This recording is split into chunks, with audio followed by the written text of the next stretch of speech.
Small towns dot the valleys and waterways of the Appalachian Mountain region, many with populations of less than 1,000. Matewan, West Virginia is one of those towns. Nestled in the valley along the Tug Fork River in Mingo County, Matewan sits on the border between West Virginia and Kentucky. At the time of the 2020 census, Matewan's population was 411 people. That's less than the average size of a high school in the United States. This sleepy little town may seem unassuming to most, but beneath the surface it's home to the start of one of the largest labor movements in the history of the United States. Let's go back to the beginning. February 18th, 1875. The Mate Creek Post Office was established with Joseph Murphy and Elias Hatfield being some of the earliest postmasters. The latter happened to be the brother of William Anderson Hatfield, better known as Devil Anse Hatfield of the Hatfield-McCoy feud. At the time, most of the Hatfield family lived in Mingo County, which makes the land that would eventually become Matewan no stranger to conflict. 10 years later, in 1885, the Mate Creek Post Office was replaced by the Sydney Post Office. In 1890, a civil engineer working for the Norfolk and Western Railway by the name of Erskine Hazard mapped out the future town, and by 1893, Sydney was renamed to Matewan after Hazard's hometown of Matewan, New York. Eventually, the locals changed the spelling and pronunciation to Matewan as it is today. Matewan, like many other Appalachian towns, was a coal town. The Stone Mountain Coal Corporation was the local coal company in the 1920s. Coal companies at the time, and still to an extent today, had immense control over the communities that fell within their jurisdiction. Company-owned housing, stores, and their own currency were all used to assert their dominance over the miners and their families. Coal mines were notoriously dangerous places in the early 20th century because of poor safety measures and long hours. As you can imagine, this caused tension to grow between the miners and the Stone Mountain Coal Corporation. During this time, the United Mine Workers of America, or the UMWA, had been attempting to unionize the miners in the area, but they were met with a massive amount of resistance from the companies like Stone Mountain. In the beginning of 1920, the tensions between the miners, the UMWA, and the Stone Mountain Coal Corporation began to boil over. The miners in the area began the process of unionizing, an action that Stone Mountain was not too pleased with.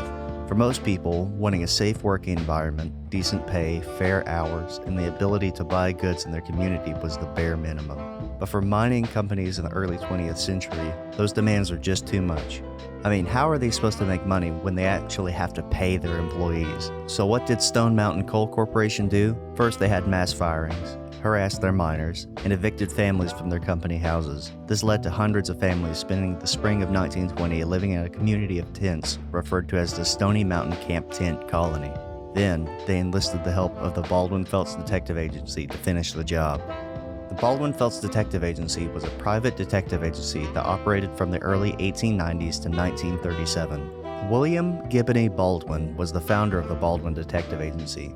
In 1900, a lawyer named Thomas Lafayette Felts joined Baldwin, and 10 years later, the name was changed to the Baldwin-Felts Detective Agency, and their headquarters was established in Bluefield, West Virginia. The agency initially started to investigate train robberies and other crimes for hire, and by the early 1900s, they were working with state and federal government agencies. As railroad crimes and train robberies declined in the 1910s, the Baldwin-Felts Detective Agency began shifting their focus from protecting trains and their goods to suppressing labor strikes and union busting. From 1913 to 1914, the agency became involved in a strike in the coal fields of Los Animas County, Colorado. This strike resulted in a battle causing the death of over 20 people, earning the name of the Ludlow Massacre. Their experience in suppressing strikes and local headquarters made the agency a good candidate for Stone Mountain Coal Corporation. On May 19, 1920, the Baldwin-Felts Detective Agency, under the employment of Stone Mountain Coal Company, sent 13 agents to Matewan. Those agents included Albert and Lee Felts, brothers of Thomas Felts. That afternoon, the 13 agents were sent out to evict the families of the miners that were involved in the strike. Word of the evictions made its way to town, causing Police Chief Sid Hatfield to issue an arrest for the agents. Albert Felts claimed that they had a warrant for Hatfield, but on closer inspection, it turned out to be fake. This caused Sid to shoot Albert, which started a gunfight between the agents and the townfolk. 10 people were killed in what was now known as the Battle of Matewan, or the Matewan Massacre. This was a major victory for the small town, and the events following the battle became the catalyst for the Battle of Blair Mountain in the neighboring Logan County. These events eventually inspired the 1987 movie Matewan. That brings us to today, 102 years later. The layout for Matewan, West Virginia remains largely unchanged since the 1920s. The town actually became a National Historic Landmark in 1997. Matewan is the home for the West Virginia Mine Wars Museum. So I am Thomas Jude, and I am the manager of the museum and communications here at the West Virginia Mine Wars Museum. Primarily right now, our exhibits cover the Cabin Creek conflicts up to Bloody Mingo, culminating in the Battle of Blair Mountain. We have a really wonderful facility here. Our exhibits are just top-notch, super interesting, super informative. I've not had anybody come who hasn't had a great time. So anybody who'd want to come and join us here or set up a tour, we do guided tours for $10 or we do walk-ins for $5. The museum itself was officially established in 2015. They used to be across the road at the coffee shop. They moved here to this location in 2020.